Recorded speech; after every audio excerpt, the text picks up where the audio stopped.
Everyone, welcome back to another lesson here on the channel. I've got my Synergy Kombucha, some long hair, Helium 10, and I'm ready to rip. This is your step-by-step guide to your first $10,000 month on Amazon. In the last 12 months, I've done $390K in sales on one ASIN on Amazon using the techniques you're about to learn in this video. And it all starts here. If you're a beginner and you're starting your journey, you want to get started, you know this is your thing, you're going to commit to it, you're going to utilize discipline. Finally, just commit to something. Say, you know what? Tired of working for the man and starting your journey.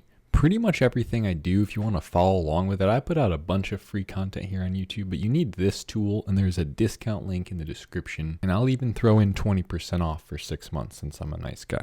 Okay, as you can see here, relatively easy. Step 2, research, eviction. Step 5, and of course, sales and marketing. But there's basically a few key ingredients that you need, right? You need great product research, you need to get great branding, creative elements, package design, photography, etc. We'll be using freelancers to get that stuff taken care of. So you gotta have a great listing, great marketing, and it's kind of the wrong order, but of course R&D, right? So you need to improve the quality of the product and then list that product that you've improved. Outside of that, there's some areas other than that, little things here and there, but that's pretty much it. That's the process I'm gonna be showing you here today. So to do 10 G's in profit, calling it G's, I guess. Okay, here we go. We're gonna select a few categories that we might wanna sell in. So I've selected arts, crafts and sewing, health and household. Actually, let's get rid of health and household, home and kitchen, maybe even get rid of home and kitchen, and industrial and scientific, and kitchen and dining. How about that? Sports and outdoors, patio lawn garden, office products, cool. And let's even get rid of office products. Let's just go, just those three. That'll work, honestly. We're gonna try and find products that we can sell between $12 and $30. The benefit of that is that your initial investment cost will be significantly lower than if you're gonna try and sell $50, $60, $70 products. I've tried that, and it definitely does cost more money because you have to buy inventory that's more expensive. So as your unit cost goes up to $10, $11, $12, it gets hard to order 500 of those things. Never mind 1,000 or 1,500. Now, revenue is arguably one of the most important aspects of this. We want to find products that already have existing demand and already sell. And so to do that, I'm going to be pretty strict with this. I'm going to say like best case scenario in the world, you have 50% profit margin.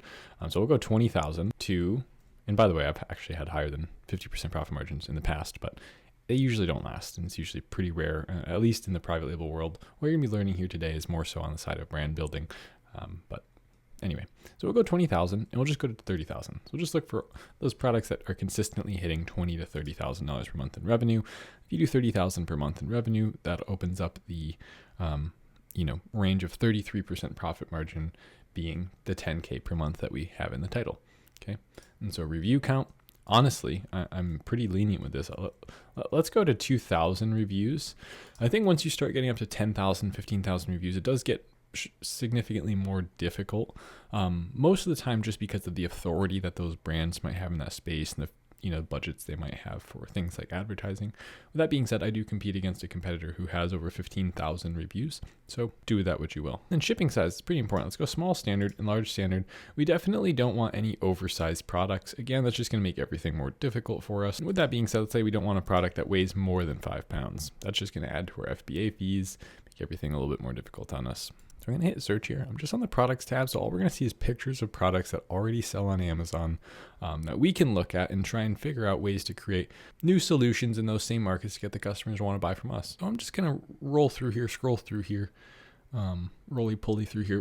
And I'm going to leave it in, right? I'm not going to edit this out just so you can see what I'm going past, because maybe there's some merit in seeing that for you. For the most part, I'm looking for products that I know are simple and easy to source. That's going to increase the odds that I can get this kind of product made here in the US, which for me is a goal, and something where the customer would care about getting a better version of this product, or would potentially be open to ordering a version other than the one that we see here, meaning there's some room for innovation. And now that is something you kind of train over time. It's not necessarily something that you are going to have great intuition over right away. So I'd encourage you just to open up anything that piques your interest and isn't overly complicated, not too many moving parts. Generally, if it's made out of plastic, you're gonna have a very hard time sourcing it locally, which you don't have to do. But it greatly increases the odds that you're going to be in a market where there are a bunch of other private label sellers trying to undercut you in price. So generally, the harder something is to make, and a lot of the times the simpler it is in terms of its core components, the more likely it is that it'll be a less competitive market. And now that's kind of a broad term, and you have to kind of read between the lines when I, or broad saying, read between the lines when I say that. know what I mean. But as we scroll through here, you'll see the kind of things that I'm clicking on. Water-soluble block printing ink. Okay, great. Jet black acrylic, ready to pour. Let's give it a shot. Mung bean sprouting seeds. Love it. Why do I love it? Because of how incredibly simple it is. Also, it made me think of Creed eating mung beans in the office. Comment down below if you know the reference. You know what I'm saying? Some broccoli sprouting seeds. And now I take for granted some of the things that I know. But for instance, like you would never click on something that is intellectual property. Like we're not doing licensing here, like getting other companies, logos and designs and putting them on our own stuff. It's not the model. We're trying to come up with basically commodity style products and generic goods that we can create a new, better version of, and have something proprietary of our own that customers have to come to us to get. Rim tape for interior, like for bikes. Okay. Is that like for, let's open that up. Like stuffing for a blanket, I think. Is that what that is? Waterfall foam sealant. Come on. Okay, we've got a bunch of ideas opened here. And once I open these these product ideas, I'm thinking ahead. The next thing that I need to do is figure out the keywords that are related to them. Okay, because the way that Amazon works is that we're trying to rank for a specific keyword so that Amazon will drive traffic to our listing for us because we show up for that specific search result, so that when a customer comes and they search weed eater string, weed whacker string, we're going to show up. That makes sense? So I can actually click on one of those. That'll search it in a new tab. And then from here, we can open up our best friend in the whole wide world, X-Ray. X-Ray is included with the plan you already got earlier when I told you to get this. So you don't have, this isn't separate. Same, black box and this are included. One of the first things I like to do is click on the search term. Now something like this might be pretty seasonal. Yeah, very seasonal. So not the best idea if you want high consistency. However, from pretty much April through October, you have a pretty strong season. So that's most of the year is doing pretty well. It's doing better, it's doing well more often than it's not, put it that way. Which in a portfolio of products, I don't necessarily think that's a huge issue. If you were doing like a, patio lawn garden brand, there's naturally going to be some seasonality to that. And there are things in there that could fill in the other gaps within those seasons anyway. Now, when I look at a product like this, I want to train, I don't just want to make a video and blah, blah, blah. Here's my general tips. I really want you to get this right. And so my genuine idea about this style of product is that I don't know if the customer would notice me. Like, I don't know how I would get their attention other than having a wicked low price. Because if I'm thinking about myself and I'm out there weed whacking, getting my whack on, wow, that sounds odd. But I'm getting my whack on. I don't think I care banging freaking trimmer line. Like I think I'm going to buy the cheapest one that gives me the most. Because, whatever. You see what I'm saying? Like, how do I put that into words? I think you just have to have this intuition about this part. There's just like there's no benefit here. It's a more for less market. That's what it is, right? You don't need innovation here. You don't need a better solution. It's poly wire that whacks down leaves. And so seeing that, I don't know that there's a way in here. The one thing I might be able to do is just come up with like the craziest package design and color combo you've ever seen and just make it look like super aggressive and aggro and masculine. That might do something, right? We at least might stand a chance there. Combine it with like, maybe there's it's compostable, or the, plastic that's getting thrown out into the environment isn't damaging the environment. So not that the market it's impossible. You couldn't win here. There's nothing you can do. Because if anyone's making money selling something, there's a way you could sell that thing and make money for the most part. Like, simple as that, right? There's a bunch of customers who need something. There is another way to do it that would work. I'm just trying to create a through line to the fastest route to get there for you. And this is one of the harder ways to do that. Now, I tend to not give the advice of only relying on packaging. And what I mean by that is, because my value prop here was that I was going to stand out and look way different, I'm not actually adding value. The thing that would actually be adding value is if it was better for the environment. Plus, now I look way different. Packaging's insanely good. There's some little hacks I can notice about these pages. For instance, the main images are pretty unoptimized. There's a lot of white space they haven't used. Like, for you to zoom in on that, I could make mine stand out just from like stimulation of like just filling up the whole page, right? So that there's little things here and there that we can do that maybe if you have a more trained eye, you'd be able to notice. For the most part, I don't know that the customer is going to care that much about this one.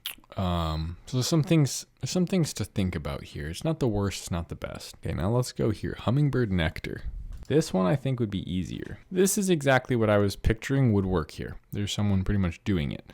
But you want to make a product that looks like the best option. If I could give you my sentence answer to how to make your first $10,000 per month on Amazon in 2024, it would legitimately be go where customers care and then make a better looking option that's actually better, or make a better looking option that makes them believe it's better. That is the name of the game. If you can do this, you can make your first $10,000 per month on Amazon. I know it to be true because I've done it and it's not too far off what I did.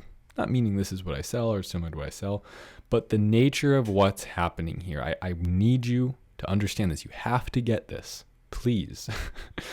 If you can show people that you have an offer that's not like everything else, you stand a very good chance of winning here.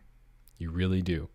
If you have a clear idea of who your customer is, what type of, graphics they would gravitate towards, and then you make the best looking offer in the market, odds are you're going to be successful. Now, can you rack up enough social proof, meaning positive reviews, to let future customers know, no, it actually is very good, right? It's not just cool packaging. It's a great product too. If you can do that, you can win. Okay, I almost want to stop here because of how good of an example this is. And even just because they're here doesn't mean that you are out of the game in a market like this. Yeah, they're doing okay. They're relatively new, perky pet, great, whatever. It's not necessarily hummingbird centric. Like, why is there not a over-the-top hummingbird packaging here? It wouldn't be hard to think of what customers would want to click on here. It just wouldn't. I'm sorry, but I can give me a month and I can have printed great packaging that would crush it here. Now, what is that exactly? Well, go read The Creative Act by Rick Rubin. Like, I don't know that I can teach creativity, but knowing who someone is, it's like, hey, can you tell me what artwork this person would likely enjoy if I gave you the characteristics of them? So all I have to do is start thinking about what would be impactful in the eye of this specific person in this market. Meaning just like, okay, let me break it down. I'm going to break it down even more simple.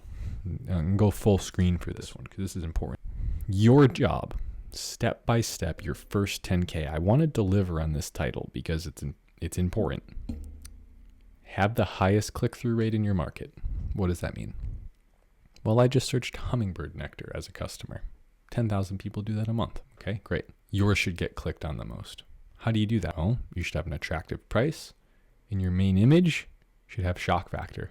Your main image should make people want to learn more about it. Your main image should raise a question. There you go. That's step one, my step-by-step tutorial. Step two is once they get there, don't mess it up. You've got their attention. Now tell them a great story and close with a great offer. Okay? Convince them to buy once they land on your listing. That's the job of the listing. The job of the listing isn't to be a brochure and to look pretty. It's to convince the person who just clicked to buy. You're listing a step of your funnel.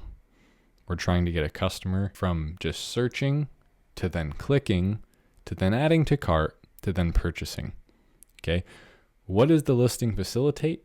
It facilitates the position between clicking and adding to cart. If your listing did not do a good job of convincing the majority of people to buy, you will fail. Simple as that. How do we make great listings? Who are you making it for would be my question. Once you know who you're making it for, how do you tell that person a story that's likely to cheer them up, to make them smile, make them laugh, make them feel connected, and a deeper sense to your listing than just seeing it as a physical product on Amazon? If you can do that, if you can tell a great narrative-driven story, you can win and you can, really feel like I cannot wait for these people to see my listing. That's how good it is. Then you're going to win. Seriously.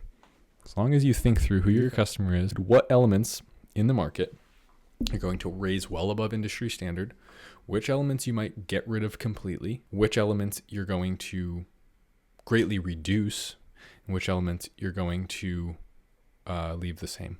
Product's there, it already exists. We're not inventing things. We're playing around with this equation of things that already exist here. Okay.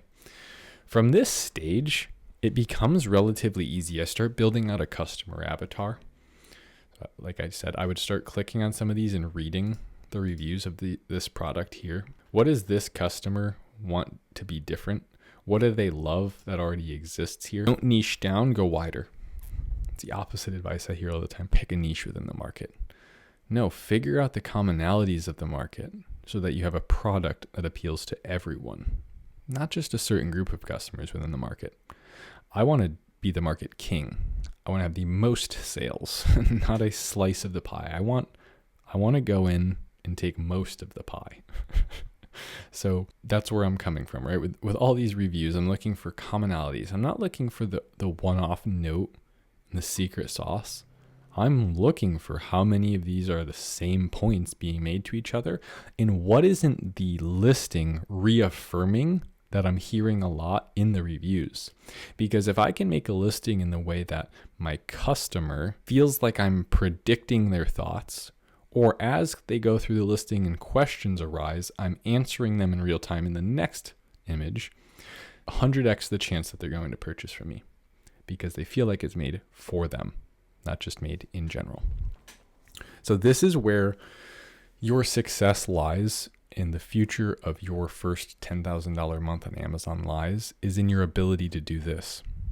Manufacturing, those are just steps. You just call, you just find them, you get samples. Don't get caught up in that stuff.